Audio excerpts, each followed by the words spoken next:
Սուրճ ու սեր առավոտից։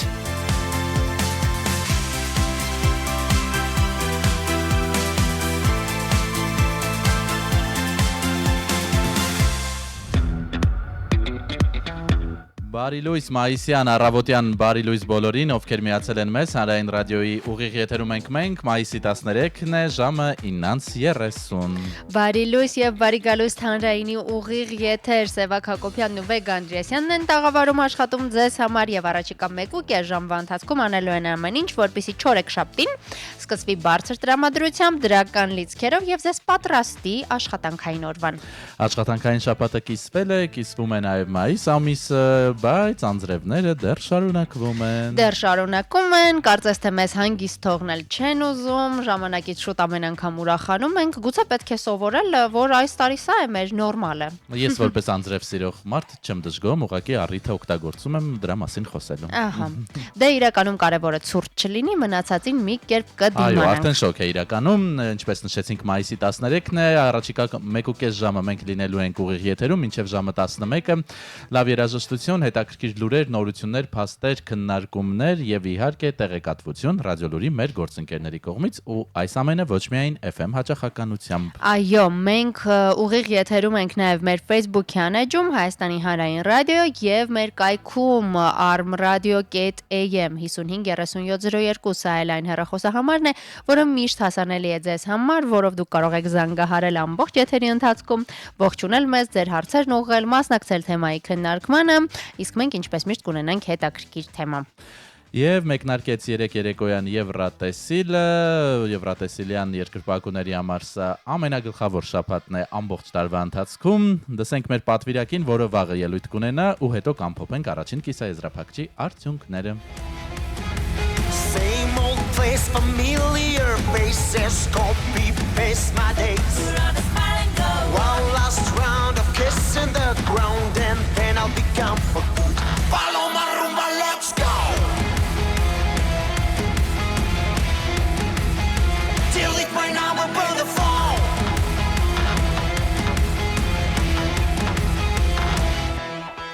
Take my chance to finally dance away from all the anger. Too much sweat and tears and regrets, cause I don't wanna talk about numbers all day long. Follow my rumba, let's go. Rock this, rock this. Delete my number, burn the phone. Rock this,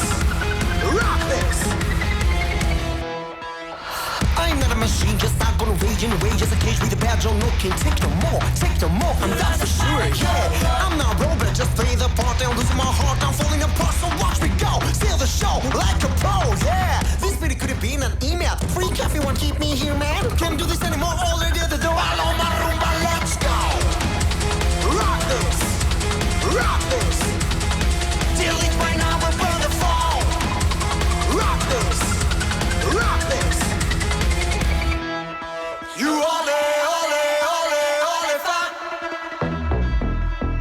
Follow my rumba. You ole, ole, ole, ole, fa. Follow my rumba.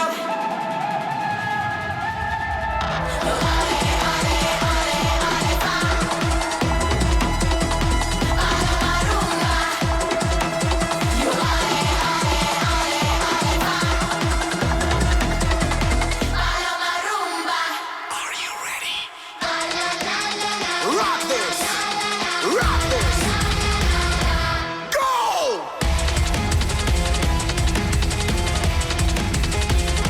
One more time!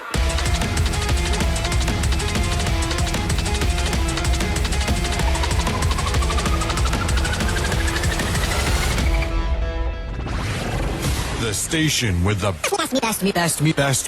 music. Best music. I love the music. Best music. Մայիսի 13-ի առավոտը սկսեցինք Պալոմա ռումբայով, ինչպես նշեցինք Եվրատեսիլյան շաբաթը մեկնարկել է, մեր պատվիրակը դեռ ելույթ չի ունեցել, ելույթ կունենա վաղը, նրան հաջողություն ենք մաղթում, իսկ մինչև այդ վեգա արի ամփոփենք արդյունքները, վստահ եմ դու նախընտրել ես քնել եւ չես դիտել մրցույթը։ Այո, չեմ դիտել մրցույթը, իրականում վերջին տարիներին հիմնականում դիտելիս դիտում եմ միայն այն կիսաեզրափակիչը, որտեղ մեր մասնակիցն է հանդես գալիս, այո, դրա համար այս անգամ բախտդ բերել է 6-րդ համարն է, կարող ես դիտել, հետո հանգիստ գնալ։ Այո։ Հուսանք, որ կանցնի մեր մասնակիցը, այս տարի Եվրատեսիլը 70-րդ անգամ է անցկացվում եւ հոբելյանական է մրցույթը, այդ իսկ պատճառով մրցույթի առաջին կիսաեզրափակչի ամբողջ շեշտադրումը հենց դրված էր 70-ամյա պատմության վրա, թեև ինչպես եւ կանխատեսվում էր, ոչ այնքան տպավորիչ ելույթներ էին, նկատի ունեմ ոչ այնքան հաճելի երգեր, քանի որ այս տարվա Եվրատեսիլի շուրջ քննարկումները շատ հակասական են եւ արդեն ելույթ ունեցողներից 10 պատվիրակ, 10 երգիչ հանդիսատեսի եւ ժյուրիի քվեարկության արդյունքում անցավ մեծ եզրափակիչ։ Հիմա թվարկենք նրանց անունները։ Ահա, դե ֆավորիտները, որոնք ձեզ ասել էինք, որ Ֆինլանդիան եւ Հունաստանն են, Սևակը նախորդ անգամ կարդաց, այո։ Նրանց կատարումները մեր եթերում Բելգիան, Շվեդիան, Մոլդովան եւս անցան մեծ եզրափակիչ։ Իսրայելը, Սերբիան, Խորվաթիան, Լիտվան եւ Լեհաստանը։ Ահա, առաջին տասնյակը, որը արդեն իր ամուր տեղն ամրագրել է մեծ եզրափակչում, հիշեցնենք վաղը ժամը 23-ին Երևանի ժամանակով տեղի կունենա երկրորդ կիսաեզրափակիչը, որտեղ 6-րդ համարի ներքո ելույթ կունենա մեր Սիմոնը։ Սևակ, մի հարց, քանի որ ինչպես հասկացա դու դիտել ես, մրցունակ էր արդյոք հաշվի առնելով երգերը։ Այո, վստահաբար։ Այնտեղ նաեւ օրինակ Վրաստանը չանցավ մեծ եզրափակիչ, հայտնի Բզիբեկի խումբներ ներկայացնում, որը շատ տարիներ առաջ մանկական Եվրատեսիլում իրենց մեղուներով, այո, կրկին փորձել էին այդ ֆլեշբեքն անել, նույն ոչի հագուստ էին կրում, բայց ցավոք նրանք չանցան մեծ եզրափակիչ։ Մենք հուսով ենք, վստահ ենք, որ բախտը մեր Սիմոնին կժպտա, ոչ միայն բախտը, այլև նա իր աշխատասիրության եւ տաղանդի շնորհիվ կանցնի եզրափակիչ։ Այստեղ հիշեցնենք, որ Հանրային ռադիոյի երկրորդ ալիքում մեր էջերում կարող եք գտնել մեծ հարցազրույցը Սիմոնի եւ Դավիթ Ծերունյանի հետ նախապատրաստական աշխատանքների մասին, այսօր կարող եք դիտել ելույթին ընդառաջ։ Եվ հիշեցնենք, որ Հանրային ռադիոյին էլ հետևեք, բնականաբար Եվրատեսիլյան անցուդարձը որպես EBU անդամ ներկայացվում է նաև մեր եթերում։ Դե ինչ, Եվրատեսիլը մի փոքր շեղեց մեր եթերի կառուցվածքը, բայց քանի որ գիշերն էր ավարտվել, պետք է ամփոփեինք արդյունքները, արի հիմա մեկնաբանություններին ուշադրություն դարձնենք եւ անցնենք արդեն եղանակին։ Այո, արդեն մեր ամենահավատարիմ ռադիո լսողները հասցրել են ավանդական մեկնաբանությունները մեզ թողնել, իհարկե Էդիկ Բաբուջյանն է մեզ բարի լույս մաղթում եւ Եստեր Մխիթարյանը։ Բարի լույս արև ենք ուզում ու սուրճ, որ միասին վայելենք այս գեղեցիկ առավոտը, մեր երկն ու երկիչը բոմբ են, ասում է նա։ Շատ ճիշտ էլ ասում է։ Կարծում եմ հատկապես Սիմոնի դեպքում սա շատ դիպուկ։ Այո, չափազանցված չէ։ Չափազանցված չէ, որովհետև իսկապես նա բեմում պայթյուն է կազմակերպում, այնքան ակտիվ է, էներգիայով լի է, պատահական չէ, որ Եվրատեսիլ երկի մրցույթի պաշտոնական էջելն էլ անընդհատ մեր Սիմոնին են փոստում եւ նրա շարժումները։ Այո։ Դե ինչ գանք օրվա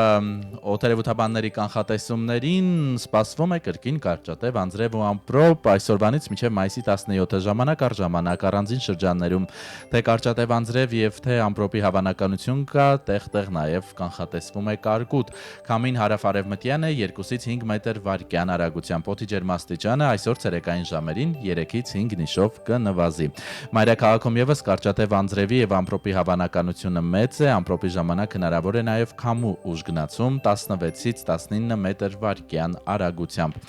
Օրվա առավելագույն ջերմաստիճանը +21 է ցերեկը, երեկոյան 16-ից 18, իսկ ահագիշերը 11-ից 13 աստիճան տաքություն է կանխատեսվում։ Եվ եկեք միասին ստուգենք, թե ինչ է ասում հեռախոսային հավելված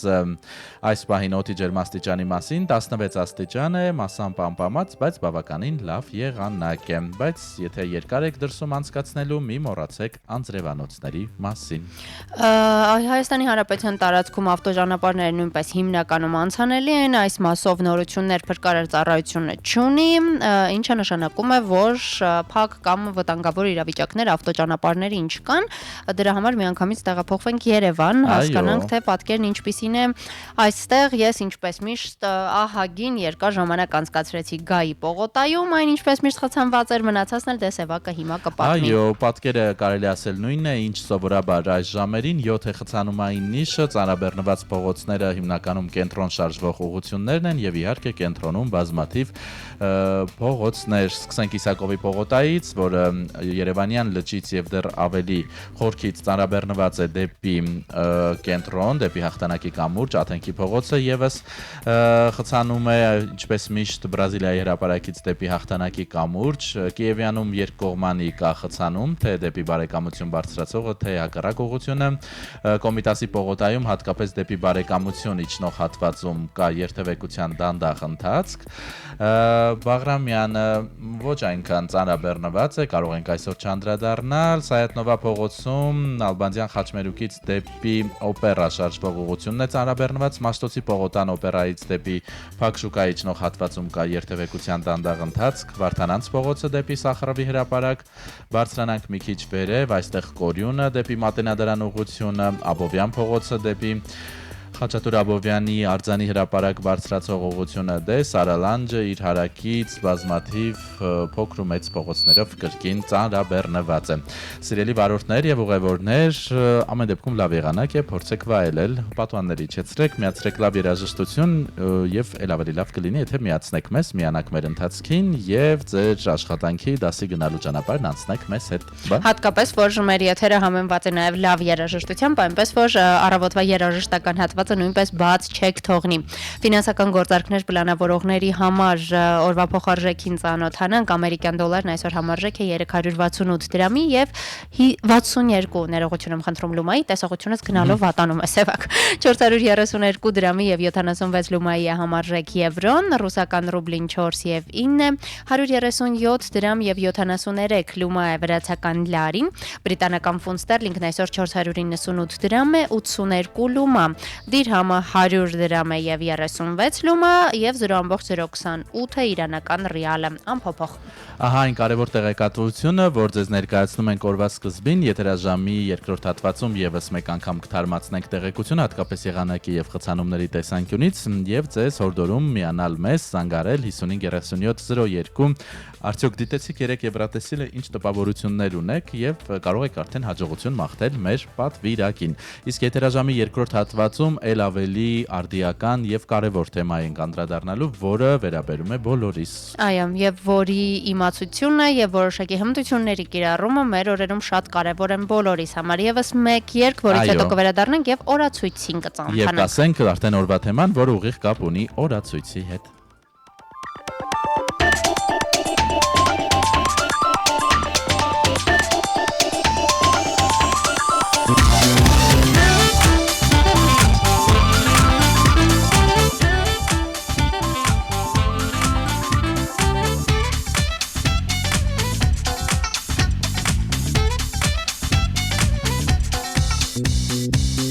Լույսը բացվեց գնամ հանդը կանաչե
Սուրճ ու սեր առավոտից։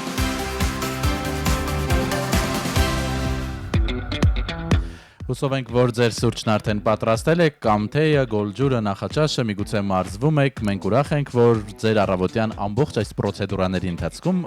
դուք միանաք մեզ, լինեք մեզ հետ, եւ օրը սկսեք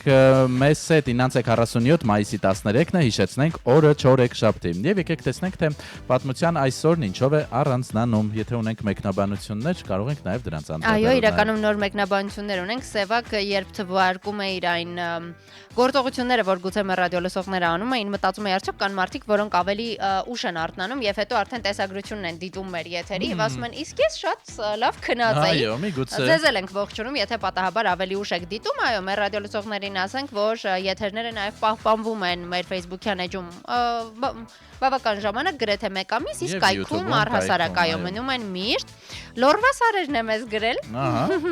Բարի առավոտ բոլորիս։ Նախանձով բարի առավոտ, որովհետև կարելի էր հիմա լինել լորվա սարերում։ Հերիքնաս Կարայանն է գրում, ինչպես ամեն առավոտ իմ բարի լույսն եմ մաղթում իմ շատ սիրելի հաղորդման հաղորդավարներին եւ վայելում գեղեցիկ երաժշտություն ու իհարկե մեր գավաթ սուրճը։ Ահա, անուշ լինի, ինչպես ասում են, եկեք հիմա սուրճի ուղեկցությամբ նաև թերթենք պատմության էջերը։ Այսօր թվային գրագիտության օրն է, սա այն թեման է, որի վրա կենտրոնանալու ենք եթերի երկրորդ հատվածում եւ նաև մասնագետի հետ խոսելու ենք մեդիա գրագիտության մասին։ Մի երևույթ, որը իսկապես շատ կարևոր է, ընդ որում անկախ տարիքից, որովհետև հատկապես հիմա AI-ի այսքան տարածման ժամանակաշրջանում նույնիսկ մարդիկ, որոնք իրենց օրինակ ես շատ գրագետ են համարում, մեդիա գրագետ են համարում, շատ հաճախ խաբվում ենք այդ վիդեոներին, տեսանյութերին։ Էլ ուր մնաց ավակ սերունդը, մեր ծնողների սերունդը, շատ դժվար է, այո, երբեմն թացը չորից տարբերել։ Այո, ճարտարագետների համաշխարհային օրն է այսօր նշվում նաև։ Այո, կարևոր մասնագիտություն, շնորհավորում ենք բոլոր ճարտարագետներին եւ նաեւ մի հետաքրքիր տոն մարզական կողմնորոշման համաշխարհային օր, սա չի նշանակում հենց մարզիկ դառնալ, այլ երևի դեպի սպորտը կողմնորոշված լինելու մասին է խոսքը։ Կամ այո, նաեւ հասկանալ թե ինչ ուղղություն է հետաքրքիր, որովհետեւ շատ հաճախ մարդիկ չեն մարզվում, որովհետեւ իրենց դուրս չի գալիս սպորտը, մինչդեռ վստահ եմ, որ յուրաքանչյուրը կարող է գտնել գոնե մեկ մարզաձև, որը իրեն շատ դուր կգա, օրինակ վերցնենք թենիսը կամ բադմինտոնը, լողը, որոնք պարզապես խաղեր են, բայց իրականում շատ լուրջ մարզանք են նաև։ Հումուսի միջազգային օրն է, իմ եւ գիտեմ նաև Սևակի ամենասիրելի ուտեստներից մեկի, մեծ սիրով արժե նշել այս տոնը այսօր։ Այո, Արևելյան խոհանոցի ամենահամեղ եւ ինչու ոչ նաև օգտակար։ Եվ խատուտիկի համաշխարհային օրն են այսօր նշում աշխարհի տարբեր երկրներում։ Ռադիոյի բակում շատ կան խատուտիկներ, կարող ենք մեկը վերցնել եւ փչել, ինչպես փոքր տարիքում էինք անում։ Տեղափոխվենք նահանգներ եւ անդրադառնանք նրանց տարօրինակ, երբեմն ծիծաղելի, երբեմն էլ իրականում կարևոր օրերին։ Երրորդ հերթափոխի աշխատողների ազգային օրն է այսօր։ Երևի մարդկանց, որոնք արդեն գիշերն են գալիս աշխատանքի։ Մեր գործընկերների հատկապես եթերային բաժնում եթերը 24/7 է եւ մի քանի հերթափոխով աշխատում են, օրինակ կամ միշտ հետաքրքիր է, չէ՞, այդ գիշերը աշխատելու մասնագիտությունները, օրինակ հացթուխները, տպարաններում, թերթ տպողները, այսինքն մարդիկ, որոնք ապահովում են, որ մենք առավոտյան արթնանանք եւ այս կամ այն ծառայությունը արդեն հասանելի լինի։ Դե ինչ տոն, եթե տոնացույց, եթե չկան ազգային ուտեստներ կամ ազգային տոներ, խնձորով կարկանդակի ազգային օրն են նշում Օվկիանոսից այն կողմ մայիսի 13-ին։ Apple pie կոչված շատ տարածված մի քաղցրավենիք արևմտյան աշխարհում։ Ընդունարանի աշխատակցի ազգային օրն է, կարծում եմ սա մասնագիտություն է, աշխատանք է, որի կրողները կարողանում են անդրադառնալ մեր ամբողջ օրվա տրամադրության վրա։ Կախված նրանից թե առավոտյան ուր ես գնում եւ ընդունարանում ինչ տրամադրությամբ աշխատակից է նստած, կարող է դա սահմանել քո ամբողջ օրվա տրամադրությունը, այնպես որ շնորհավոր ենք նրանց։ Մի կարևոր տոն եւս Միացյալ Նահանգներում այսօր նշում են աշխատավարձը բարեգործությանը հանգանակելու օրը, բայց կարծում եմ ոչ ամբողջությամբ, մի մասը։ Այո, դե եթե կան մարդիկ, որ կարողանում են ամբողջովին թույլ տալ, այո։ Սևակ երբ ասացիր եւս մի կարևոր տոն, վախեցա, որ հիմա կկարդաս թրջկոտող գործի ազգային օրվա մասին, չգիտեմ սա ինչ տոն է եւ ինչու է նշվում, բայց նման մի բան նույնպես կա։ Դե ուսուցչի օրն է նաեւ այսօր նահանգներում խոսելով կարևոր տոների մասին, մենք էլ մեր օրը ունենք, նշում ենք ուսուցչի օրը, բայց երբեք ավելորդ չէ եւս մեկ անգամ շնորհավորել այս կարևորագույն մասնագիտությամբ կրողներին։ Գանք հոբելյարներին օրվա Ռոբերտ Թոմաս Փեթինսոն, հայտնի անգլիացի դերասան, երաժիշտ, պրոդյուսեր, 1986 թվականի այսօրն է ծնվել։ Վերջին շրջանում կարծես թե նա կրկին շատ ակտուալ եւ պոպուլար է դարձել, որովհետեւ 2025-26 թվականների ամենապահանջված ֆիլմերում դերեր բաժին հասան նրան, կարելի ասել նրա prime-ը, ինչպես անգլերում են ասում, աստղային ժամը վերադառնում է։ Ռուսական փոփի էստրադայի սիրահարների համար հետաքրքիր նորություն 1964 թվականի այսօրն է ծնվել Մաշա Ռասպուտինը։ Այո, շատ հակասական կերպար, կարելի ասել ռուսական Լեդի Գագա, ինչ որտեղ ժամանակին նա շատ համարձակ կերպարներով, հագուստներով եւ շատ համարձակ երգերով էր հանդես գալիս։ Եվ նաեւ քանի դեռ երաժշտական աշխարհում ենք, անպայման նշենք, որ այսօր նաեւ ամերիկացի երգիչ լեգենդար Stevie Wonder-ի ծննդյան օրն է, Grammy 25-ակի մրցանակակիր 1950-ի այսօրն է ծնվել Stevie Wonder-ը։ Բոլոր ժամանակների լավագույն երգիչներից մեկն է նա, կարծում եմ նրա մասին շատ կոչումները չարժե թվարկել եւ եթերը չի երիքի եւ իմաստ չունի, ավելի ճիշտ կլինի լսել նրա կատարումներից մեկը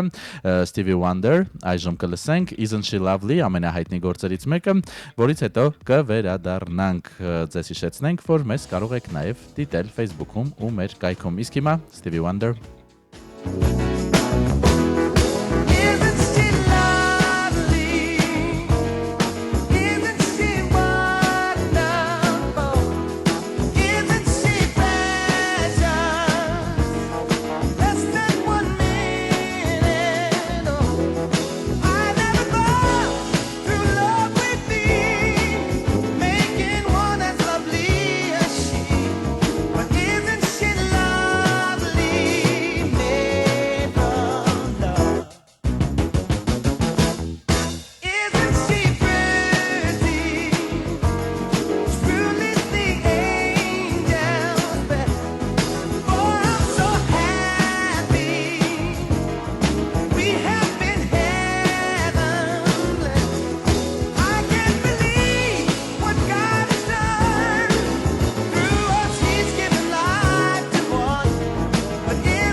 Սուրճ ու սեր առավոտից։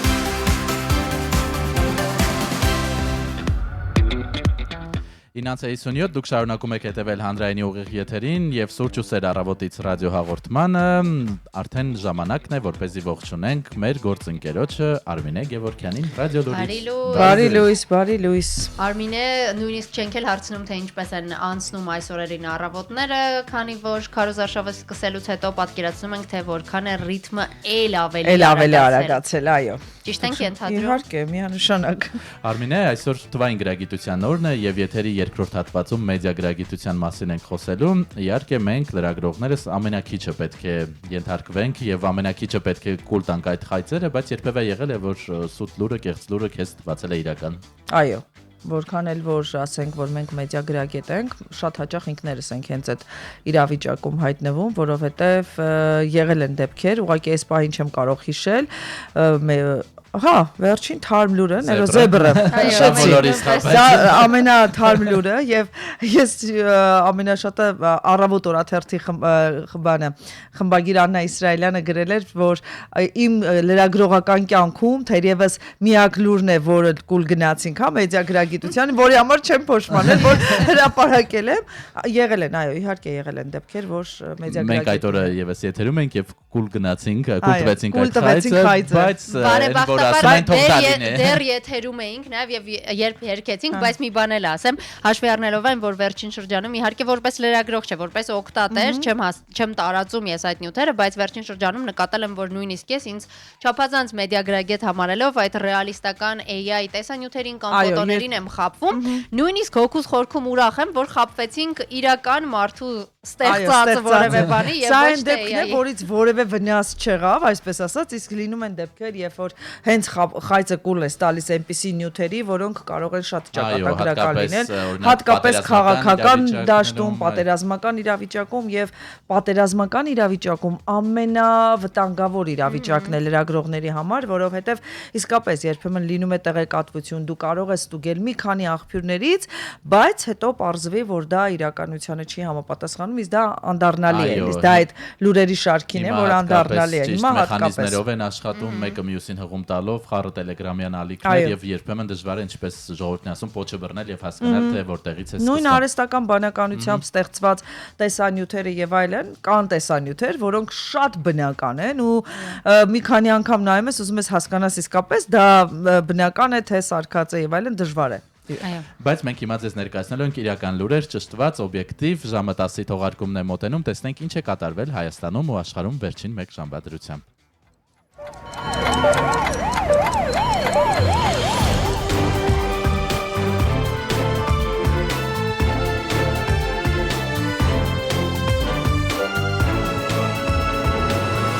Հայաստանում ժամը 10-ն է։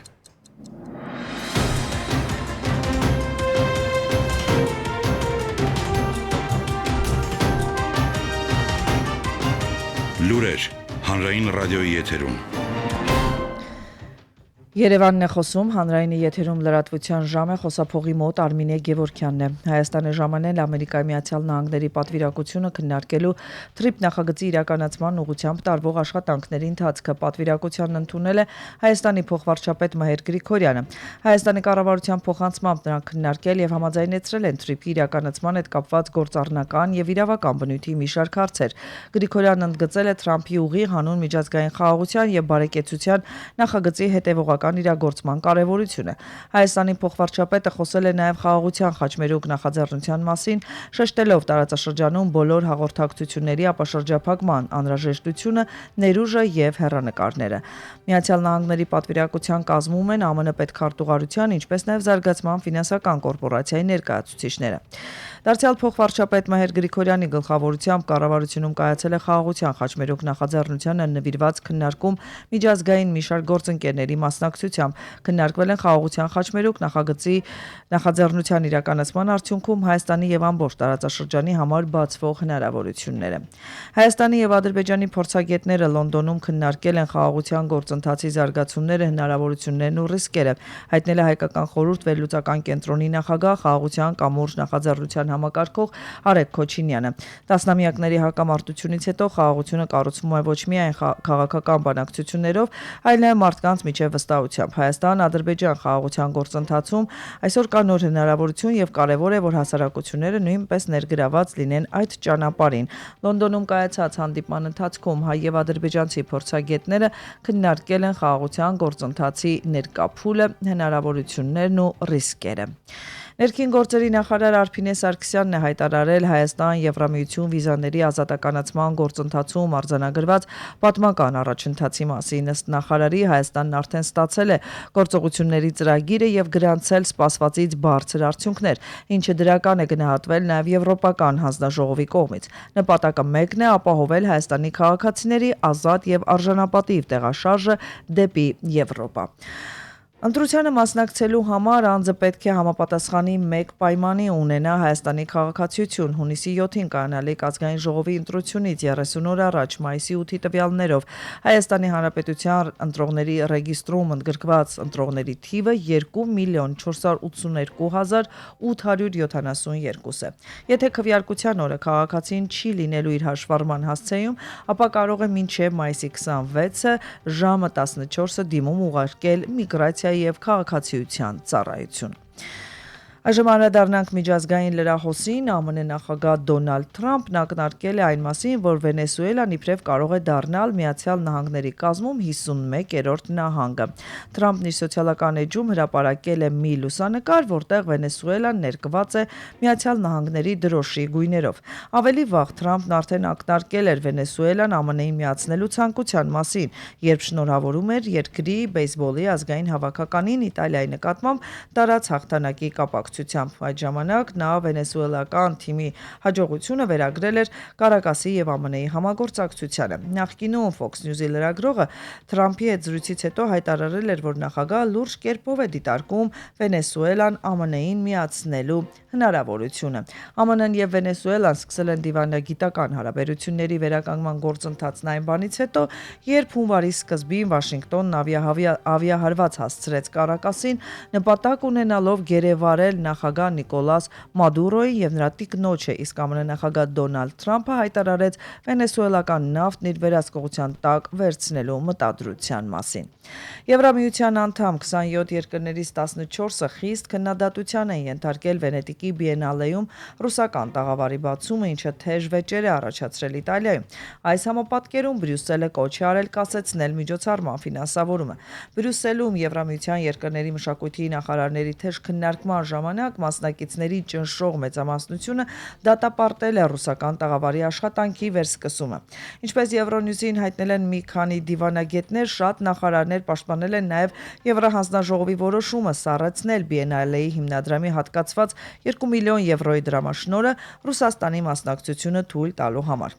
Բելգիայի, Իսպանիայի եւ Լեհաստանի ներկայացուցիչները սակայն հայտարարել են, որ մշակույթը չի կարող օգտագործվել Ուկրաինայի դեմ Ռուսաստանի ագրեսիվ պատերազմը սպիտակեցնելու համար։ Եվրահանձնաժողովը եւ Կիպրոսը, որը ռոտացիոն սկզբունքով նախագահում է ԵՄ-ում, կոչ է արել կասեցնել ֆինանսավորումը եւ Բիենալեի գումարները վեր ուղղորդել Ուկրաինայի վերականգնմանը։ Իսկ Բիենալեի հիմնադրամն էլ իր հերթին պնդել է, որ միջոցառումը պետք է մնա երկխոսության եւ ստեղծագործության ազատության վայր եւ հայտարարել չի կարող արգելել մի երկրի մասնակցություն, որին պաշտոնապես ճանաչում է Իտալիայի Հանրապետությունը։ Այսքանն էինք առանձնացրել լրահոսից այս ժամի համար։ Հետևեք իրադարձությունների զարգացմանը Ռադիոլուրի եթերում խոսափողի մոտ աշխատեց Արմինե Գևորգյանը։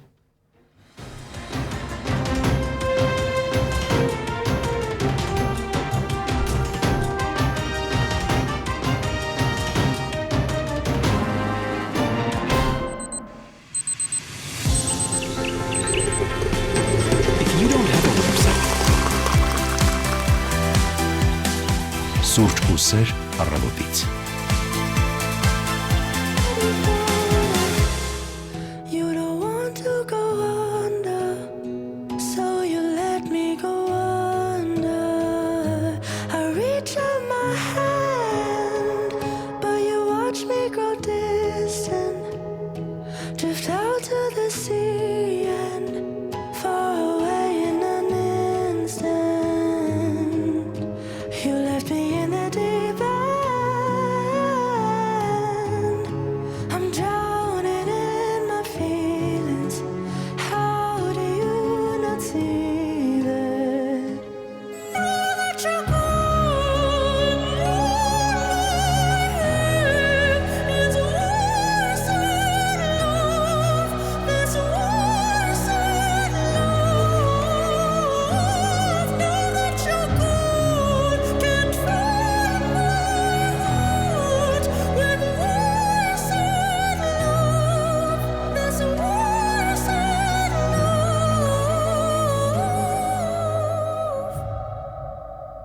station with the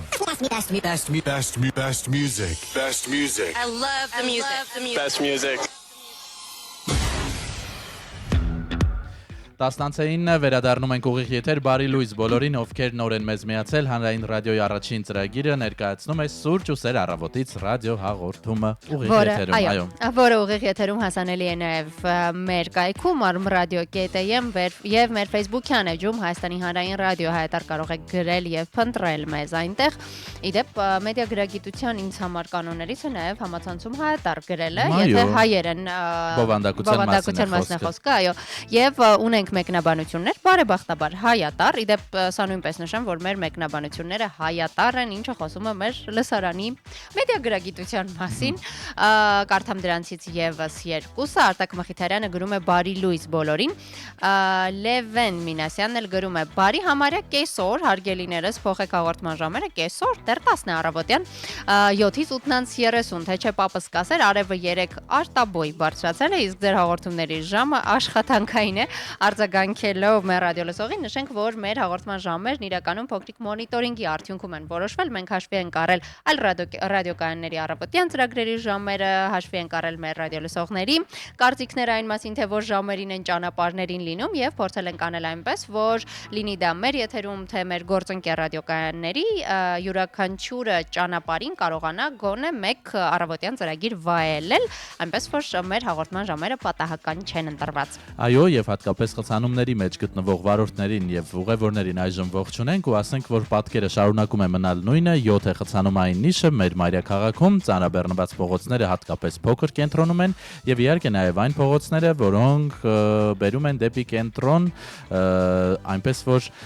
պատկերի տեսանկյունից որևէ փոփոխություն չկա, ինչպես 9-ից 9:30 7 նիշ, այնպես էլ 10-ից 11-ի դրությամբ խցանումային պատկերը չի փոխվել։ Այն հենց այն պահին, երբ ուզում եի ասել, Երևանում 10-ից 10, դու ասացիր արդեն, որ փոխվեց ժամը 10-ից 11, հեռախոսային հավելվածն էլ հուշում է, որ 16 աստիճան է հիմա ջերմաստիճանը, եւ այսօր խոսում ենք մի կարևոր եւ բոլորիս վերաբերող թեմայի մասին, մեդիա գրագիտության, թվային գրագիտության, որը եթե նախկինում ուներ միայն տեղեկատվական վտանգներ, այսինքն ապա տեղեկատվության տարածում, խոճապի ստեղծում, ապա հիմա նույնիսկ լուրջ զեղծարարությունների եւ հանցագործությունների պատճառ է։ Օրինակ ես 3 սևակ փորձեցի լավ քաղաքացի լինել եւ առավոտյան կանուխ, իսկապես կանուխ 7-ի 8-ի կողմ նկատեցի, որ այն բանկի անունով, որի հաճախորդ եմ հանդիսանում, կայք է ստեղծվել եւ ամսաթվով տեսա, որ նորաստեղծ կայք է, շատ նման էր նրանց ինտերֆեյս կոչվածին, այսինքն կայքի դիզայնին եւ իբրև թե ինչ որ բաներ խաղարկվում, հարցերի էիր պատասխանում եւ գումար էի շահելու։ Ես միանգամից վերցի հեռախոսը, փորձեցի զանգահարել բանկ եւ տեղյակ պահել, որ նրանց անունից նման բավական լուրջ վտանգ կա, ներկայացնող այո կայք է տարածվում, հատկապես որ ինձ մտերիմ մեկը ուղարկել էր, որ թե բատես ինչ մրցանակ անցիր եւ շահիր ինչ որ բան, բանկը չպատասխանեց ցավոք, բայց հետո տեսա, որ արդեն գիտեն եւ ցերեկը արդեն տարածեցին, որ կեղծ մի բան է, այո։ Ահա, հատկապես այո, թվային գործարքների եւ ֆինանսական կառույցների հետ կապված հաճախ են նման կեղծ լուրեր տարածվում։ Թվային գրագիտության օրը բնականաբար նվիրված է մարդկանց թվային հմտությունների զարգացմանը, արդյունավետ եւ անվտանգ առցանց միջավայր ձևավորելուն։ Աշխարհի տարբեր երկրներում այսօրը փորձում են դասընթացներ կազմակերպել, քննարկումներ, թե ինչպես օրինակ համացանցից անվտանգ օգտվել, մեդիա եւ տեղեկատվական գրագիտության պարզ հմտություններ են փոխանցում թվային գործիքների կիրառման հետ կապված հմտություններ։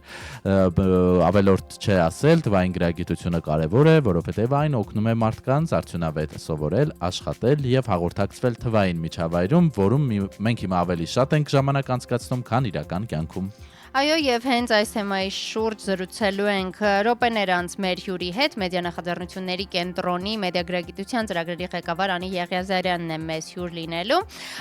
Ես էլ կարդամ եւս մի մեկնաբանություն Մերի Խաչատրյանի կողմից, բարի լույս հայեր ասում են, ձեզ համար եւս մի երգ հնչեցնենք, մենք էլ գնանք դիմավորենք մեր հյուրին։ Եկեք ցած մեր յուղտանեմ, համայակ եկոպնանեմ, համայակ ջան, համայակին կարնեմ, կարոտիչներնեմ, համայակ ջան, համայակ ջան, դան, դան, դան, դան, դան, դան, դան, դան,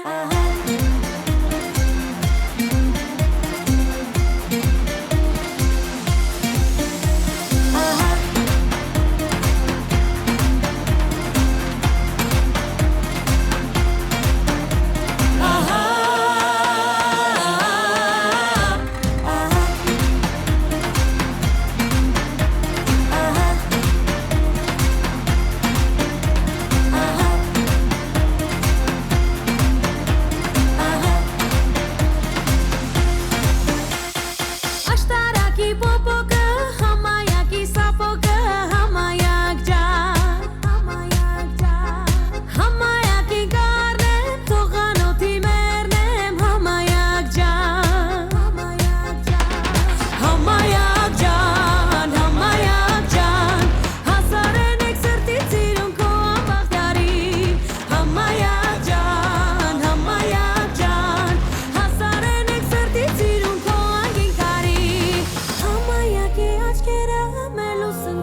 Սուրճ ու սեր առավոտից։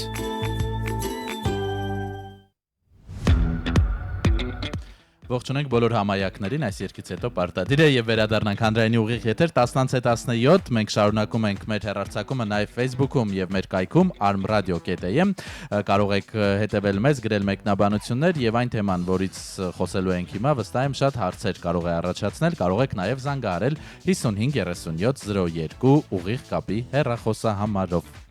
Դե ինչ եւս մեկ անգամ սիրով ներկայացնեմ մեր հյուրին, չնայած արդեն հուշել էինք թե ում հետ ենք զրուցելու, մեդիա նախաձեռնությունների կենտրոնի մեդիագրագիտության ծրագրերի ղեկավար Անի Եղիազարյանն է արդեն մեր տաղավարում, ում սիրով բարի լույս ենք մաղթում եւս մեկ անգամ։ Եթե այս թեմայից ենք խոսում, մեդիա նախաձեռնությունների կենտրոնից հյուր ունենալ, կարծես չգրված օրենք է։ Այո։ Ինչպես եք առավոտները սկսում Անի։ Սուրճով, պարտադիր։ Ու այսօր մտածում էի սուրճը խմեմ նոր գամ, թե գամ էստեղ միասին խմենք սուրճը։ Իրականում խմեցի, չդիմացա։ Իրականում ես շատ եմ սիրում մեդիա նախաձեռնությունների կենտրոնի խոհանոցի հատվածը եւ սուրճ խմելու համար այն պարզապես իդեալական մի վայր է եւ առհասարակ բոլոր լրագրողների համար սա, չգիտեմ, մի տեսակ հարազատ եւ կարեւոր վայր է։ Չնայած մեր մասնագիտությանը, անի րոպեներ առաջ մեր գործընկեր լրատվական ծառայությունից մեր Արմինեի հետ նույնպես խոսում էինք այն մասին, որ վերջին շրջանում տեխնոլոգիաները, մասնավորապես արհեստական բանականությունը այնքան էլ զարգացել եւ իդեալականացել, որ նույնիսկ մենք մասնագետներս երբեմն դժվարանում ենք տարբերել իրականը անիրականից։ Արդյոք կարող ենք ասել, որ որքան ավելի շատ ենք մարզվում եւ փորձում ավելի մեդիագրագետ լինել, այնքան միևնույն է մեծանում են նաեւ մարտահրավերները։ Իհարկե, որովհետև թվային տեխնոլոգիաները զարգանում են, ու ցավոք սրտի, երբ մենք այն բազայինը դեռ չգիտենք ու փորձում ենք դրա հետևից հասնել, գալիս են նոր բաներ, որոնց պիտի հասցնենք սովորել կամ տարբերակել, ու եթե առաջ, ասենք 1 տարի առաջ մենք արհեստական բանականությունից խոսելիս ասում ենք, տեսեք, սրան ուշադրություն դարձրեք, մատները չկարողանում դեռ լավ անել, ակնոցներին նայեք եւ այլն, այսպես լայֆ հաքեր էինք ասում, ինչպես կարելի է տարբերակել, այսօր իսկապես մասնագետները պիտի մեր ծախսեն, նստեն, մտածեն, հասկանան նախ, որ դա արհեստական բանականությամբ է արված, որովհետև իրենք էլ պարապ չեն մնում։ Ամեն ինչ շատ արագ զարգանում է եւ պիտի հասցնել դրա հետևից։ Դրա համար այստեղ միակ լուծումը կա, ոչ թե կոնկրետ բաների վրա ուշադրություն դարձնել, կոնկրետ բաներ սովորեցնել, այլ զարգացնել քննադատական մտածողությունը եւ մատը միշտ պահել զարկերակի վրա։ Այսինքն, եթե տեղեկացված ես, եթե գիտես, որ այդ պահին այսպիսի deepfake-եր են պատտվում կամ այսպիսի phishing-ային գործողություններ են իրականացվում ու դու գիտես դրանց մասին, հավանականությունը, որ դու կդառնաս դրա զոհը շատ ավելի քիչ է, քան եթե դու ամբողջ օրը գլուխդ կախ սկրոլ ես անում եւ այն միջավայրում չես, որտեղ հիմնական եւ ճշգրիտ տեղեկատվությունն է, շատ հեշտ է եւ շատ հավանական է, որ ավելի շուտ եւ ավելի հաճախ կդառնաս այդ թիախայի զոհը։ Անկամ նման մեմեր կան, չէ՞, որ առաջ եթե կեղծեր կամ կասկածում էինք, ասում ենք Photoshop-ը, հիմա այդ բառը արդեն դուրս է եկել գործածությունից, բոլորս ասում ենք AI է։ Այո։ Անի, ձեր նշածին, որ քննադատական մտածողությանը ես մի նախադեպով կցանկանամ ավելացնել նաև ուշադրությունը, շատ ուշադիր լինելը, հատկապես երբ on-line ֆինանսական գործարքներ ենք իրականացնում, ես ինքս ինձ մեդիագրագետ մարդ համարելով մի քանի տարի առաջ հայտնի վաճառքի կայքերից մեկից փորձում էի գնել բազմոց։ Ուշադրություն ես ինքս էի փնտրել, գտել այդ բազմոցը, բազմատ հազար հայտարարություններից ընտրեցի հենց այդ բազմոցը, չգիտեմ ինչու, գրեցի մարդուն, որը վաճառում էր, նա ինձ ուղարկեց ինչ-որ տվյալներ, ուղարկեց հենց այդ կայքի այն բաժինը, որտեղով որ պետք է վճարումն իրականացնեմ, եւ քանի որ ես ինքս գնողի դերում էի եւ տրամաբանական էր, որ ես ինքս պիտի վճարեմ, ինձ տարօրինակ չթվաց այն, որ ես պետք է քարտից տվյալները մուտք անեմ, որպեսզի վճարում կատարեմ։ Հատկապես որ ես էլ հենց դիմել էի, ինձ ոչ մեկ չէր գրել, ոչ մեկ չէր ցանկացել խաբեության զոհ դարձնել, ես ինքս էի իմ ոտքով գնացել ընկել թակարդը։ Եվ հենց այն վարքյանին, երբ իմ քարտից քաշեցին ավելի շատ գումար, քան բազմոցի վարձներ, գիններ, ես միանգամից բարձրացրեցի աչքերս եւ տեսա, որ վերևում այդ կայքի իտարը, անգլերենով երկուսն է եւ ոչ թե մեկը, եւ եթե ես գոնե մի րոպե ուշադիր լինեի, կանգ առնեի եւ ավելի ուշադիր դիտեի այդ վեբսայթը, այդ ինտերֆեյսը, ապա կտեսնեի, որ խաբեության զոհ եմ դառնում, տուժեց իմ դրամապանակը եւ քարտից ամբողջ պարունակությունը, որը գնաց եւ կորավ։ Այս առումով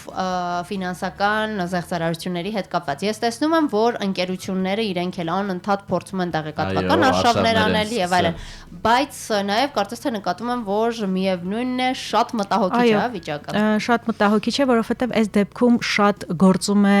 ոչ թե տեխնիկական հարցով խափել զեղծարարություն անել, այլ հոգեբանորեն նախազդելը, շտապիր, արագացրու, հենց հիմա, եթե ավելին ես ուզում, ավելի հեշտ գումար աշխատիր, ավելի շատ գումար աշխատիր առանց որևէ բան անելու, սա արդեն հոգեբանական կողմն է եւ մարդիկ շատ ավելի հակված են այս դեպքում տեղի տալու։ Եվ այո, ուշադրությունը այդ շատ կարեւոր բան է, որը եւս քննադատական մտածողության կարեւոր հատված է, հա, կազմում, ու այս դեպքում արդեն էլի գործ չունենք միայն թվային անվտանգության հետ, այսինքն ես գիտեմ, սա ես չեմ տալիս անձնական տվյալներս, այլ գալիս է այս կողքից մեդիագրագիտությունը, հա, ոնց եմ ճանաչում կայքը, ոնց եմ ուշադրություն դարձնում դոմեյնին, որտեղ եմ մուտք գործում եւ ինչ հետք եմ թողնում, այս բոլորը շատ կարեւոր են ու այս համալիրն է դարձնում հենց այդ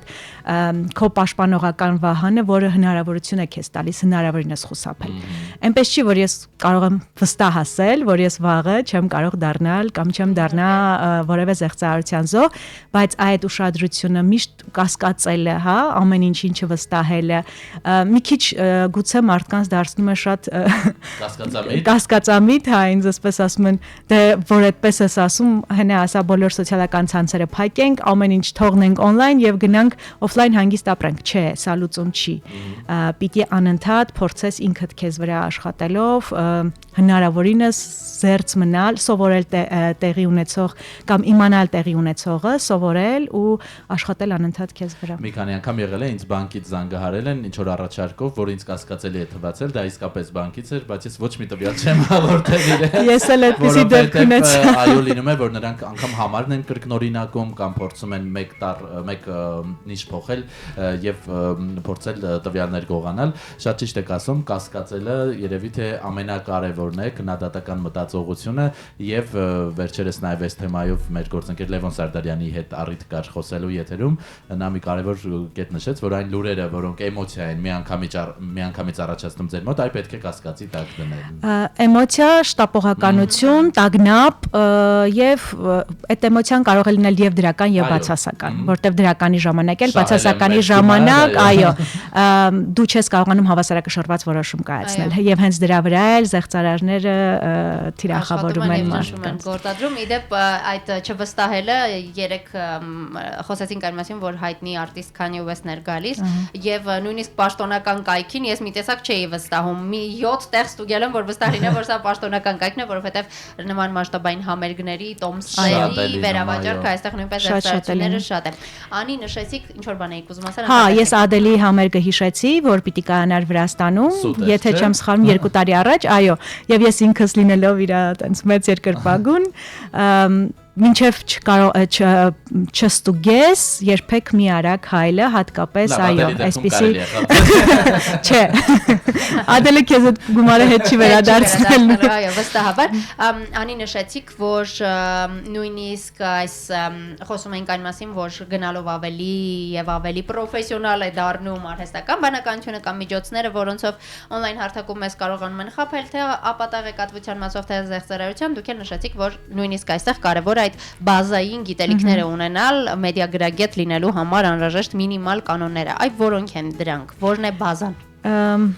Բազան քննադատական մտածողությունն է, բայց եթե այսպես իրեն փորձենք տեսակավորել, այդ այն 5 կարևոր հարցերն են մեդիագրագիտության, որ ամեն մարդ, ամեն ինչ սպառելիս, տեսնելիս, կարդալիս, լսելիս պիտի իրեն տա։ Ով է ասում, ինչ է ասում, ինչ ենթատեքստ ունի։ Սա միայն այս նախադասությունն է գրված, այս վերնագիրն է նյութի, թե այս ասվածն է, թե դա ենթատեքստ է պարունակում, հա։ Ով է լսարանը։ Սա ինչ եմ ես տեսնում։ Եվ ինչ նպատակով է տարածվում։ Ինչ հնարքներ եւ մեթոդներ են կիրառված։ Այստեղ հենց այդ Photoshop-ին ենք առնչվում, հա, AI-ին ենք առնչվում եւ այս 5 հարցերը մտքում միշտ ունենալիս ու սա պետք չի դիտարկել այդպես, ես ամեն անգամ ինչ որ բան տեսնելիս այս 5 հարցերը պիտի տամ։ Դա արդեն դառնում է սովորություն ու այս սովորությունը շատ կարեւոր է։ Նույնը թվային անվտանգության մասին խոսելիս։ Մենք չենք մտածում, չէ, ամեն գիշեր դուռը փակենք, թե չփակենք, դա արդեն սովորություն է դարձել, որ մենք պիտի տան դուռը փակենք, նոր քնենք։ Նույն ձև մենք պիտի այս գործողությունը անենք, նոր որևէ հաջորդ քայլ իրականացնենք։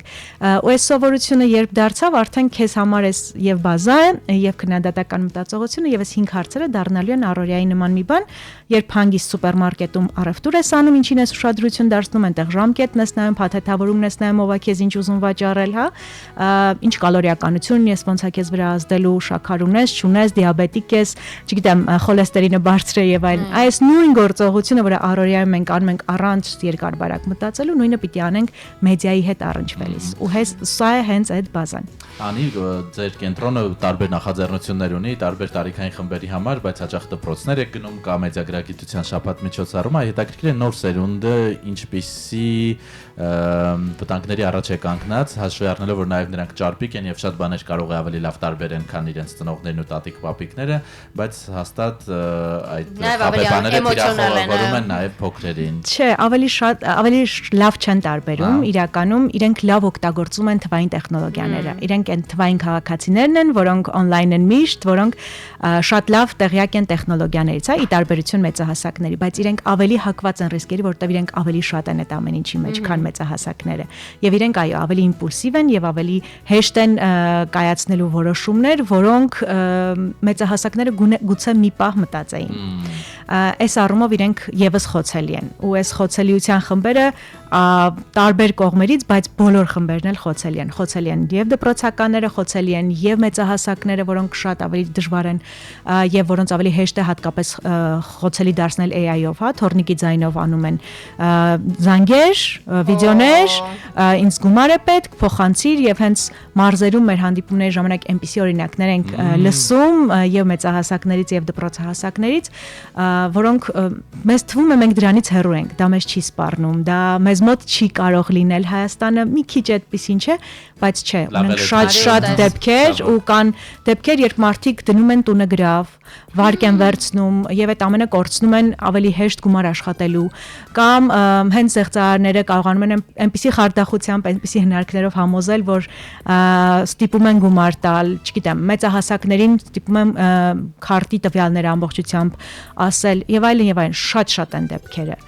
Դրանք հաճախ չեն բարձրաձայնում եւ տպավորություն է ստեղծում, որ մեզ մոտ ամեն ինչ լավ է, բոլորը երջանիկ են եւ մեր այս խաբեությունները եւ հատկապես արհեստական բանականությունը դեռ չի սպառնում։ Այդպես չի,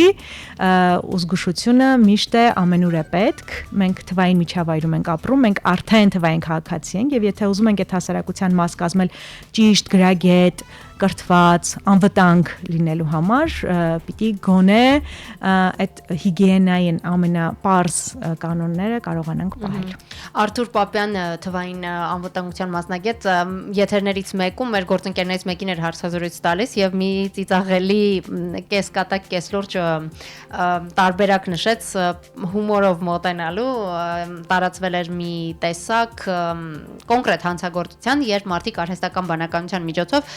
տարբեր հիմնականում կանանց աղջիկների լուսանկարներ քաշում էին նրանց էջերից, արհեստական բանականության միջոցով կիսամերկ կամ ամբողջովին մերկ, այլ բնույթի լուսանկարներ էին ստանում, հետ ուղարկում եւ սպառնում հրապարակել, եթե գումար չուղարկի, եւ նա էլ նշեց, ասում է, դուք էլ լինեք, ասեք, որ դուք չեք, այսուհետ ինչ լինի, ասեք, որ AI է, բայց հետաքրքիր մի բան նշեցիք, որ այո, բոլոր տարիքային խմբերն են վտանգի տակ, բայց եթե փոքրերի դեպքում, ինչպես դուք նշեցիք, նրանք տիրապետում են եւ գոնե սովորեցնելու process-ը երբեմն ավելի հեշտ է թվում, այսինքն որովհետև հենց տեխնոլոգիաներին են տիրապետում, մեր ավագ սերունդը, մայրիկները, տատիկները, որքան էլ որ բանավոր բացատրենք, հենց այդ գործողությունները իրականացնելը իրենց համար բավական դժվար է։ Ինչ տարբերակներ կան նրանց օգնելու, նրանց համար վտանգները մինիմալ դարձնելու։ Գուցե օրինակ մենք ինքներս նրանց փոխարեն պիտի բաժանորդագրվենք միայն վստահելի լրատվամիջոցների եւ ասենք այլ բան մի դիտիր, ինչ կարող ենք անել, ինչպես նրանց օգնել։ Հա, այս թիրախոցելի է նաեւ այն իմաստով, որ եթե մենք տրեյնինգներ ենք անում, գնում ենք դպրոցներ, հա, մարզերում, հասարակական կազմակերպություններում ենք հանդիպումներ անում, իրենք միշտ չէ կամ չկան, կամ իրենց չի հասնում այս ամենը։ Եվ ես թորնիկներին եմ, հա, փոքր սերունդին եմ ասում, միշտ մի հատ մաքրեք ու բորկա արեք, այսպես ասած։ Տատիկ պապիկների Facebook-յան, այո, էջերը, հեռախոսները, միշտ խոսեք իրենց հետ, որովհետև տատիկ պապիկների դեպքում շատ հաճախ երբ ասում ես AI է, սա։ Ասում եմ, բայց սիրուն է, ասենք ծիտիկը երգում է կամ չգիտեմ, այս ինչ է անում։ Միակ տարբերակը էս է, որ երեխաները, որոնք անցնում են այս ամեն ինչը եւ մեդիագրագիտությունն էլ այսուհետ արդեն ինտեգրված է բոլոր առարկաներում եւ իրենք նաեւ դրա հետ անմիջականորեն առնչվում են, դրա մասին խոսում են դպրոցներում, պիտի տանն էլ դրա մասին խոսեն ծնողների հետ, տատիկ պապիկների հետ, էս է լուծումը կամ պիտի, չգիտեմ, այդ մեր մեծ սերնդին դարձնենք այնքան հասանելի տեղեկատվության, այսպիսի հաղորդումներ նայելու, չնայած գիտեմ, որ ձեր լսարանը բավականին ակտիվ է այդ իմաստով, նույն ինտերնետից օգտվելուն, որովհետև նաև իրենց պիտի հասցվի են, որ թվային միջավայրն այլևս այս սկզբունքները պարտադրում է ու իրենք չքան էլ ասեն, օй ես սրանից բան չեմ հասկանում, օй սա ինձ պետք չի, օй ինչի պիտի ինձ խափեն, թող մի հատ էլ կեղծ լուր կարդամ կամ այս գործողությունը անեմ, չէ, այս լուծում չէ եւ այս անմիջականորեն սպառնում է նաեւ իրենց։ Էլ չասենք, որ իրոք չմեղադրենք ոչ մեկին, տեխնոլոգիաները այնքան արագ են զարգանում, որ եթե օրինակ տարիներ առաջ պարզապես ասում ենք կայքի, օրինակ դոմենին ուշադրություն դարձրեք, դա սունկ կայք է թե ոչ, հիմա ավելի իրոք AI-ը եկավ եւ խափում է մեզ բոլորից այնպես, որ նախին գիտելիքները արդեն կարծես թե արդիական չեն, ամեն օր պետք է կրկնել։ Այո, թարմացնես քո գիտելիքները, մի ծիծաղելի բան էլ ասեմ, սեվակ ես եւ իմ մտերիմ ընկերները իրար շունիկների եւ փիսիկների ծիծաղելի վիդեոներ են ուղարկում TikTok-ով, շատ եմ սիրում, այո։ Չէ, իրական շներ են, կատուներ են, ծիծաղելի իրավիճակում հայտնված կենդանիներ են եւ ես այն օրը գրել եմ, եթե հանկարծ մի օր չհասկանամ, եւ AI-ով էլ են նման վիդեոներ սարքում, շատ ռեալիստական, գրել եմ, եթե հանկարծ մի օր չհասկանամ, որ վիդեոն AI-ով է սարքված եւ ուղարկեմ, խնդրում եմ մի ասա ինձ այդ մասին, չեմ ուզում իմանալ, որ արդեն դա ինձ էլ է հասել։ Դա նույն են բանն է, ինչ ասում եմ տատիկ պապիկների համար, չէ, պետք չի։ Չէ, իրականում համաձայն եմ, ամեն դեպքում սա ինչպես Էվակը նշեց, այնպես չէ, որ մի անգամ սովորեցիր, ունես այդ գիտելիքների բազան ու վերջ, որքան ավելի զարգանում է։ Երբ հաճախ խոսում ենք այս թեմաների շուրջ, մարդիկ շատ ուղիղ են ընկալում ամեն ինչ։ Այսինքն մի անգամ այդպես տրեյնինգներից մեկի ժամանակ ասացի օրինակ ֆիշինգի դեպքերը հիմնականում թիրախավորում են, վերցնում են հայտնի դեմքերին, ասենք կլինի Սերժ Թանկյանը, Քիմ Քարդաշյան, Սիրուշո եւ այլն, եւ կարող եք ստանալ հենց այսպիսի ֆիշինգային դեպքեր։ Եվ ինձ զանգ եմ ստանում մի քանի օր հետո ուսուցիչներից մեկը ասում է, բայց դու ասել էիր 70,000 դրամ էր կորցրել։ Ասում է, բայց դու ասել էիր հայտնի դեմքեր։ Իսկ ինքը խապվել էր ինչ որ հեռուստատեսային հաղորդավար է, որը իր կարծիքով այդքան հայտնի չէր, եւ անին քանի որ ասել էր հայտնի դեմքեր, այո, այսինքն ուղիղել չպիտի ընկալել։ Եթե ասում ենք դեպքի մասին, եթե խոսում ենք ձևաչափի մասին, այս արդեն քո դրամաբանությանը, հա, քո քննադատական վերլուծությանն է էլի մնում, թե ինչպես կողմնորոշվել եւ ինչպես դիտարկել ու հմտություն է սա ձևավորում եւ ոչ թե ամեն ինչ ամեն ինչին, այո, ամեն օրինակի համար պատասխանատվություն կրել։ Իսկ դեպքերից նաեւ կուզենայի նշել երեխաների հետ կապված, որ վերցնում են ծնողների քարտը Եվ խաղ են գնում, այդ խաղի ընթացքում այդ խաղը գնելիս պատկերացնում եք ինչ այլ կայքերի կարող են մուտք ունենալ, որտեղ դնել տվյալները, դա պահպանել թե չպահպանել, որ հետո հաջորդ անգամ էլի քաշի եւ այսպես էլի մարզերում ունեցանք դեպքեր, երբ ծնողների աշխատավարձ ասում է լավ է գոնե աշխատավարձից կեսը ծախսել էի, այսինքն հնարավորինս քիչ արդեն գալիս ենք նրան ոչ թե որ ամբողջությամբ պաշտպանվենք, այլ գալիս ենք նրան որ թե ինչքան ենք վնաս կրել, հա, գոնե նվազագույն վնասով դուրս գան եւ Անիկ այն դեռ առիթ է Սևակը նշեց որ մեդիա նախաձեռնությունների կենտրոնը միշտ է տարբեր նախաձեռնություններ իրականացնում ինչպես մեդիա գրագիտության, թվային անվտանգության, այնպես էլ առհասարակ մեդիան հնարավորինս անվտանգ եւ կոմֆորտ վայր դարձնելու հետ կապված ինչ նախաձեռնություններ կան այս շրջանում, ինչի վրա եք աշխատում, ինչ է սպասվում առաջիկայում։ Քանի որ ունենք ընտրություններ առաջիկայում, ամեն ինչ գնում է նախընտրական շրջանի, որտեղ ապատեղեկատվությունը գնալով մեծանում է, շատանում է, տարբեր ձևաչափեր է ստանում, տարբեր գործիքներ, տարբեր ուղղություններ, հա, հոսքեր, հիմնական ուղղությունը այս պահին սա է, բայց ձեր լսարանի համար հատկապես կուզենամ նշել մեր ստուգվածը երիտասարդների համար հեռուստահաղորդումը, որը արեցինք հենց կանեմ։ Բլոգերների հետ, որոնք անցան այդ դասընթացը, բլոգերությունը, կոնտենտ ստեղծելը, դարձնել հեռուստատեսության մաս, հա, մի քիչ այս պրիզմայով նայել եւ ասեմ հրաշալի փորձառություններ երիտասարդների հուզող թեմաների մասին, խոսել երիտասարդների տեսանկյունից եւ երիտասարդների հետ, որը կարծում ենք այս թեմաները, որը շատերի համար դժվար է թվում, շատ ջանք է պահանջում գուցե հասկանալի լինելու, գալելի լինելու, սա լավ ձևաչափ էր իրենց հասնելու համար եւ հուսով եմ այս հաղորդումը կնայվի, կսիրվի, արդեն 12 էպիզոդները ավարտվել են, բայց դրանք թեմաներ են, որոնք չեն հնանում։ Ամեն դեպքում առաջիկա մի տարվա ընթացքում վստահաբար չեն հնանալու, խոսում են գենդերային ապատեղեկատվության մասին, փաստերը ստուգելու մասին, գործիքները կիրառելու մասին, միֆերի մասին, որտեղ մենք ունենք լիքը միֆեր, որոնք ձևավորում են մեր միջավայրը, մեր մտածելակերպը, հա, այդ կարծրատիպային մտածողությունը ու այդ միֆերը երբ սկսում ենք քննարկել մասնագետների հետ, ինքներս հասկանում ենք, թե որքան հեռու է պետք նայել եւ որքան շուտ է պետք դուրս գալ այդ արկղ կոչվածից, որի մեջ բոլորս այսպես շատ սահմանափակ տեսադաշտում ենք։ Այո, հատկապես կարծում եմ կարևոր է բլոգերներին ներգրավել այս process-ում, որովհետեւ եթե խոսում ենք ապատեղեկատվության մասին կամ մեդիայում վտանգների մասին, եթե նախկինում ունեինք լրատվամիջոցներին եւ որոշ կայքեր, հիմա ունենք անթիվ անհամար բլոգերներ, ինֆլուենսերներ, սահմանված, չսահմանված, մարդիկ, որոնք իրենց հենց բլոգեր համարում ու դիրքավորում են, մարդիկ, որոնք նույնիսկ չեն էլ հասկանում, որ արդեն այդ կարգավիճակն են ձեռք բերել եւ նրանցից նույնպես հաճախ պատասխանատվության բացակայություն ենք տեսնում։ Ու պիտի նշել, որ այսօր մարդիկ կար այդպիսի սոցիոլոգիական հարցում, որ մարդիկ հիմնական տեղեկատվությունը կապ չունի դա քաղաքական կլինի, սոցիալական կլինի, ստանում են բլոգերներից, սկրոլ անելով, եւ եթե իրենց հարցնես նույնիսկ անուններ, գուցե չհիշեն այդ պահին։ Ստացան ինֆորմացիան, հաջորդին են անցնում, եւ այս պարագայում պատասխանատվությունը շատ կարեւոր է իրենք դարձել են ըստ էության մեդիայի հիմնական դերակատարները, հա, ռոլ գեյմերները, որոնք հիմնական տեղեկատվության տարածողներն են եւ պատասխանատվության առումով այստեղ շատ լուրջ խնդիր ունենք, որտեղ դաշտը չի կարգավորվում, որովհետեւ ինչպես ասացիք, շատերը չգիտեն էլ, որ իրենք բլոգեր են եւ ազդեցություն կարող են ունենալ այն լսարանի, կլինի դա մեծ թե փոքր, կարեւոր չի, վրա ու էթիկական խնդիրներ նույնպես ունենք, ինչ ենք գովազդում, ինչի մասին ենք խոսում, ինչպես ենք խոսում, դրա հետևանքների մասին մտածելը այս շատ լուրջ եւ բաց դաշտ է, որի վրա փորձում ենք, այո, ամեն օր աշխատել, որովհետեւ միայն այդ հուկ կոնտենտը չի, հա, խայծ կոնտենտը չի, որ պիտի տալ հասարակությանը, ինչքան էլ բոլորն ասում են, որ հասարակությունը դա է պահանջում։ Պիտի նաև եթե մենք ազդեցություն ունենք, մտածենք նաև կրթելու մասին, որակյալ կոնտենտ տալու մասին, իսկապես պատասխանատվություն կրելու մասին այն ամենի համար, ինչ անում ենք on-line։ Եվ ի վերջո այն միտքը, որ նշեցիք, որ մարդը ինչ որ բան սպառելուց, որևէ բովանդակություն սպառելուց առաջ իրեն պիտի հարցնի, թե ինչի համար է սա արվում, ինչ են ինձ ուզում ասել, կարծում եմ ինֆլուենսերը կամ առհասարակ ցանկացած կոնտենտ փոստող մարդը ինքն էլ իրեն փոստելուց առաջ պիտի հարցնի ինչի համար եմ սա անում, ինչ հետևանքներ է սա ունենալու, ում համար է սա եւ որն է սրա նպատակը, մինչդեռ հատկապես մեր օրերում ռուսերեն բառ կա, չէ՞, ասում են ինֆոցիգաններ, եթե չեմ սխալվում, այո, երբ բլոգեր լինելը, Instagram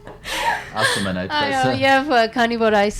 բառը իդեպ ներողություն խոսքը պարզապես մենք թարգմանում ենք, բնականաբար այս ազգի նկատմամբ որևէ այո վատ միտում չկա եւ այո երբ գումար վաստակելը դարել է առաջնային, երևի գալիս ենք ելի ձեր նշած մտքին, որ քանի դեռ չունենք պատասխանատվություն փոստողից, այսինքն բովանդակություն տարածողից, էլի ամեն ինչ պատասխանատվությունը մնում է սպառողի եւ նրա քննադատական մտածողության վրա։ Այս երկկողմանի է ու երկու կողմն էլ պիտի պատրաստ լինեն ավելի ճիշտ, ավելի գրագետ միջավայրում ապրելու, շնչելու, չգիտեմ, ձևավորվելու ու գործելու։ Ու եթե մի կողմը չկա, մի քիչ բեռը ավելի շատ է ընկնում մյուս կողմի վրա, մինչև կգանք այն հասարակությանը, որն ավելի գրագետ է, ավելի անվտանգ է ու պաշտպանված է։ Այո։ Շատ շնորհակալ ենք, հենց կարծում եմ ճիշտ նախադասություններ, որով էլ արժե ավարտել մեր զրույցը, ես էլ սիրով հիշեցնեմ, որ զրուցում էինք մեդիա նախաձեռնությունների կենտրոնի մեդիա գրագիտության ծրագրերի ղեկավար Անի Եղիազարյանի հետ, մենք նրա պատվին ադել էլ լսենք։ Այո, մենք էլ գնանք լուսանկարվենք հյուրի հետ, մինչև դուք կվայելեք երգչուհու կատարումը։ Շնորհակալ։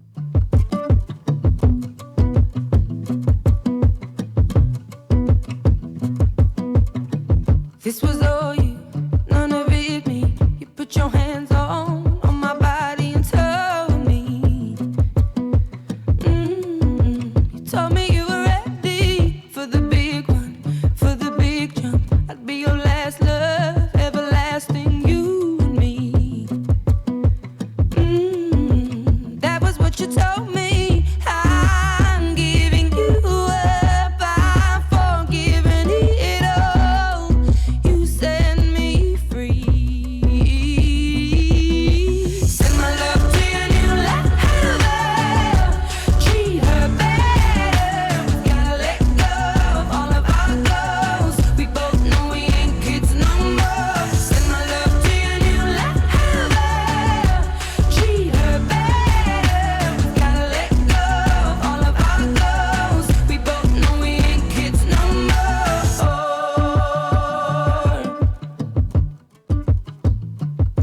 kids no more.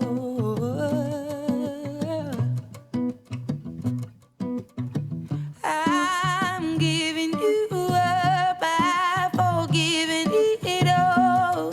You set me free. Send my love to your new lover. Treat her better. Gotta let go of all of our goals. We both know we ain't kids no more. Send my love to your new lover. Treat her better. Gotta let go of all of our goals. We both know we ain't kids no more. Send my love to your new lover.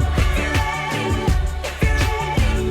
ready, gotta let go of all of our goals. We both know we ain't kids no more. Send my love to your new lover. If you're ready, gotta let go of all of our goals. We both know we ain't kids no more.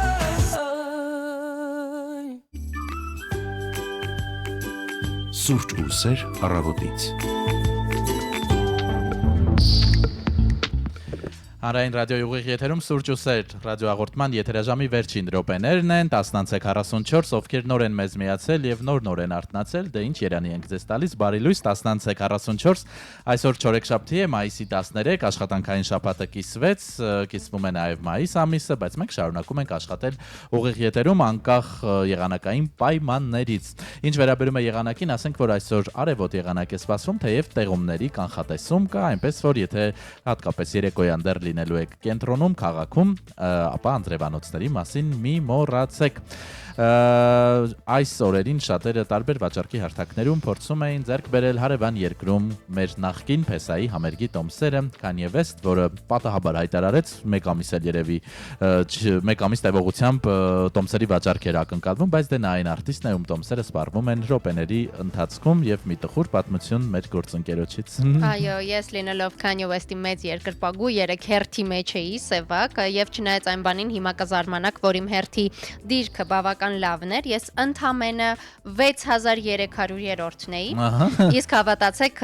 երեկվա թվերը հաշվի առնելով դա իսկապես ընդամենը էր եւ մոտ 1 ժամ եմ սպասել իմ հերթին, ինչու եմ ասում իսկապես ընդամենը էր, որովհետեւ 60000 տեղ ունեցող մարզադաշտում ինձնից հետո 40000-ից ավել մարդ էր սպասում իր հերթին, որ կարողանա տոմսեր բերել։ Ես սպասեցի 1 ժամից ավել, սակայն երբ իմ հերթը եկավ, պարզվեց, որ այն տոմսերը, որոնց համար ես պատրաստ էի վճարել եւ որոնք ինձ հարմար էին թե գնային առումով, թե տեղի, օրինակ ես սիրում եմ նստած վայելել համերգները, մի խոսքով, պարզվեց, որ դրանք ամբողջովին սպառվել էին եւ ես ցավոք չկարողացա տոմս ձեռք բերել եւ ինչպես այսօրվա զրույցն է մեզ հուշում, վերավաճառող կայքերից էլ պետք է բավական զգույշ լինեմ եւ անձանցից չգիտեմ, գուցե բախտս բերի եւ դեռ ինչ որ բան փոխվի, ինչ որ կերպ, ինչ որ վստահելի մեկից հետո կարողանամ ձեռք բերել տոմսերը կամ ինչ որ պաշտոնական կայքից, որտեղ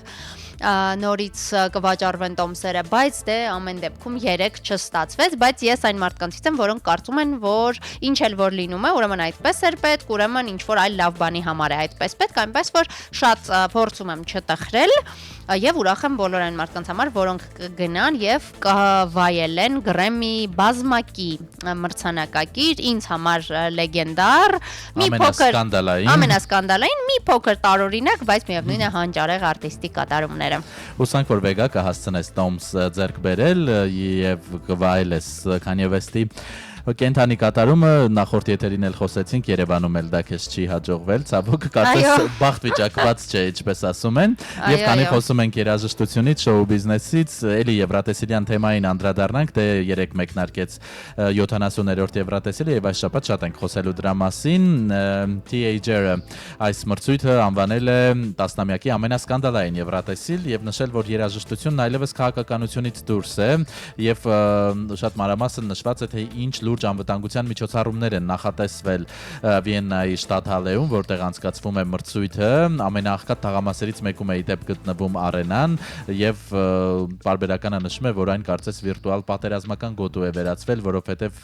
նոր տեսախցիկներ են հսկում փողոցները, անվտանգության աշխատակիցների մեծ բանակ 24/7 ռեժիմ կանաչ տարածք կա այդտեղ բնակիչների համար, որը փակվել է անվտանգության նկատառումներից ելնելով, բավական հորետեսական է բարբերականը ներկայացնում, բայց ինչ որտեղ նաեւ բնական է, մրցույթը մեծամասշտաբ է, այդքան երկրի ներկայացուցիչներ եւ էլ չասենք, որ մրցույթի կազմակերպչական աշխատանքներին նախորդել էր սկանդալ, քանի որ մի շարք երկրներ բոյկոտեցին իրենց մասնակցությունը։ Պատճառը Իսրայելի մասնակիցն էր, ոչ այնքան բուն մասնակիցը, այլ որ այս երկիրը, չնայած իրավիճակին պատերազմական, կարծում եմ չարժե այդ մասին առավել երկար խոսել, Գազայի հետ կապված իրավիճակով շատ երկրներ դեմ էին Իսրայելի մասնակցությանը։ Ասում են, որ Վիեննան ավելի քան 500 մասնավոր անվտանգության աշխատակից է վարձել, 180 նոր տեսախցիկ, անօդաչու թռչող սարքեր, դրանց դեմ պայքարող համակարգեր, հետազոտող շներ եւ անգամ ասում են, որ նույնիսկ Միացյալ Նահանգների հայտնի անվտանգության կազմակերպության հետ է աշխատում կիբերսպառնալիքները վերահսկելու համար։ Կարծում եմ, եթե կա նման վտանգ, ապա տեղին է նման խիստ վերահսկողություն սահմանելը, որովհետև հազարավոր մարդիկ են այդ տարածքում լինում եւ ավելի լավ է լինել շատ զգուշավոր, քան հետո անզգուշության պատճառով ունենալ անդառնալի հետևանքներ։ Այնպես որ մրցույթի այս գունավոր եւ լուսավոր տեսքի տակ փաստորեն թաքնված է ահա այսքան լուրջ անվտանգային միջոցառումներ։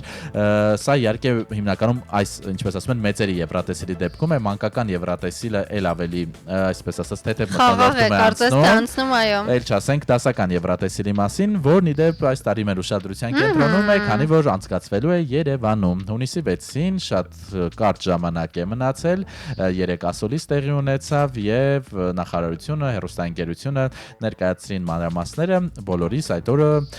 տպավորիչ շոու է սպասվում եւ նաեւ հետաքրքիր է, որ Վեգա այդ օրը նաեւ Խաչատրյան մրցույթն է մեկնարկում, քանի որ հունիսի 6-ն է եւ տարիներ շարունակ այդ օրը նաեւ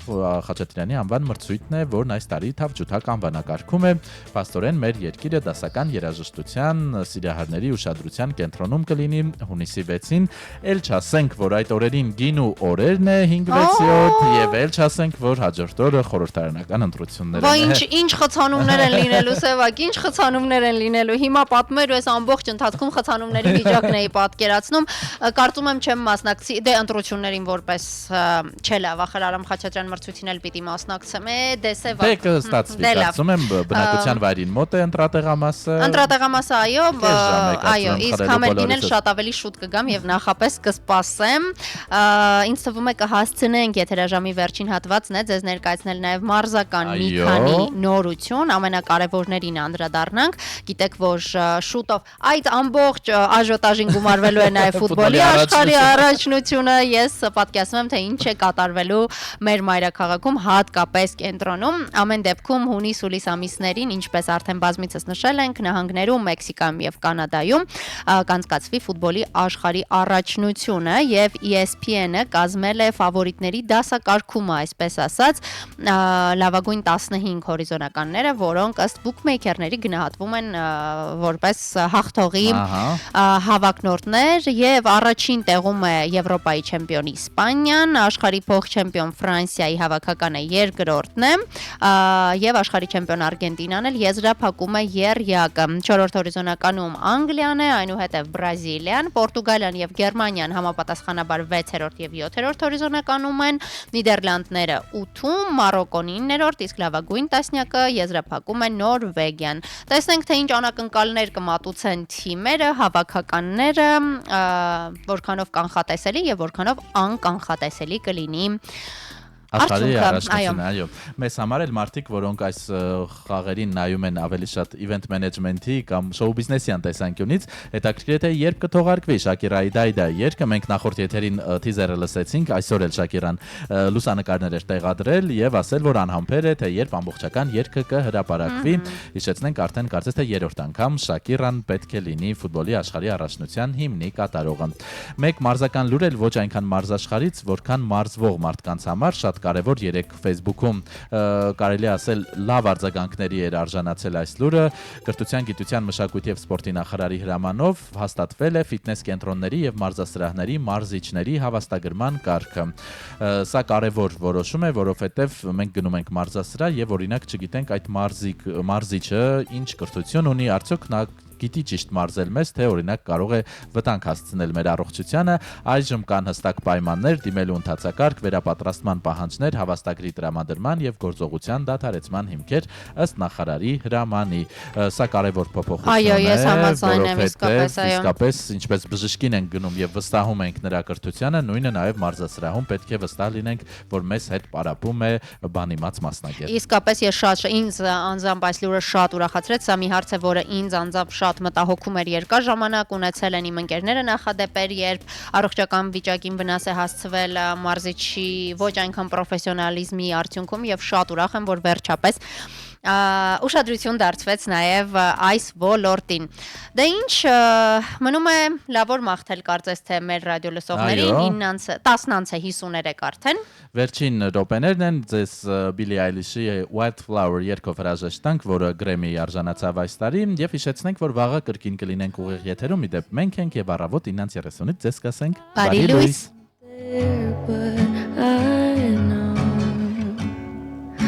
She was your girl. You showed her the world, but fell out of love and you both let go. She was crying on my shoulder. All I could do was hold her. Only made us closer until July. Now I know that you love me. You don't need to remind me. I should put it all behind me, shouldn't I? But I see her in the back of my mind all the time.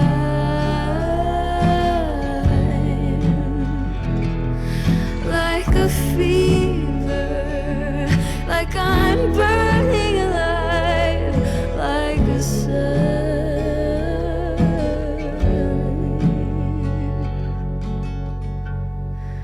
Did I cross the line?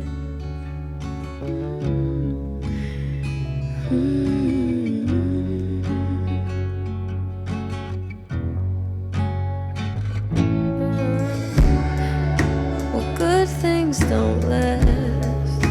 and life moves so fast.